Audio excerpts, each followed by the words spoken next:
Nick, we just finished 1963 all over again, but this time we're headed in the opposite direction. What do you mean exactly? It was late November 2003. I was talking to my friend Dr. Richard D. Grant, a psychologist and teacher of consumer behavior in the MBA program at the University of Texas in Austin. Like many people, I ponder the events of the year each autumn and try to make sense of it all. In the fall of 2003, I had a nagging sense of déjà vu. In 1991, 12 years prior to my strange 1963 all over again proclamation, I had read the Popcorn Report, in which Faith Popcorn suggested, "A trend is a fad that lasts at least 10 years."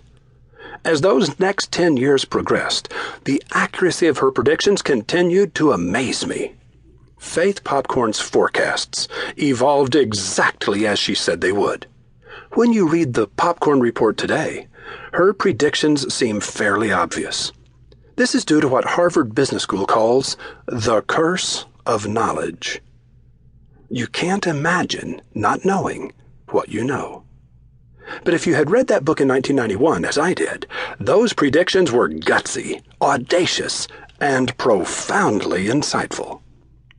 In one of her closing chapters, Miss Popcorn very presciently describes what we now know as email and e-commerce, though she called them screen mail and info buying, even though neither had yet been invented.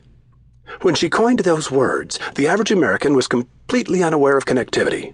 World Wide Web and Internet were terms that were not yet in the common lexicon.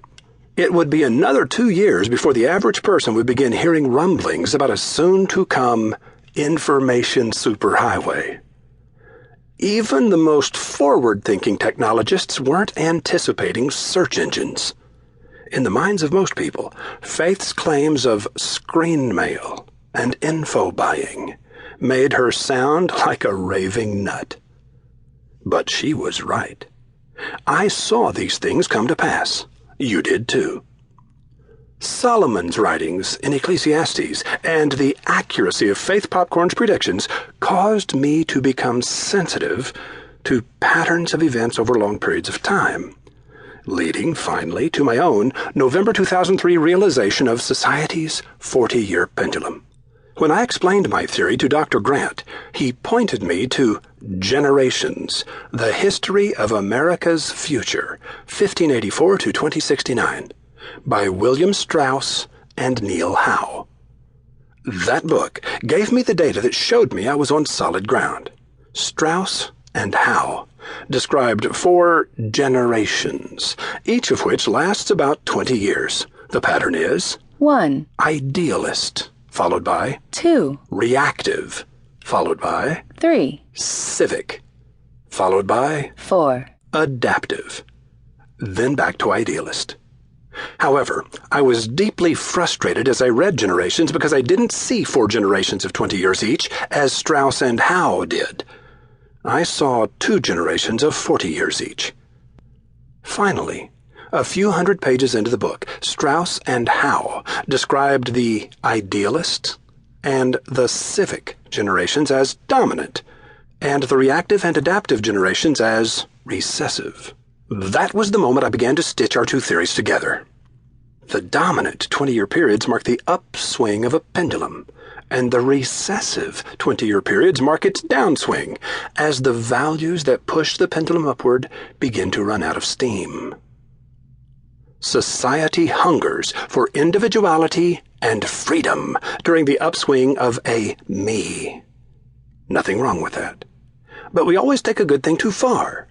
What begins as a beautiful dream of self-discovery, 1963, ends as hollow, phony posing, 1983.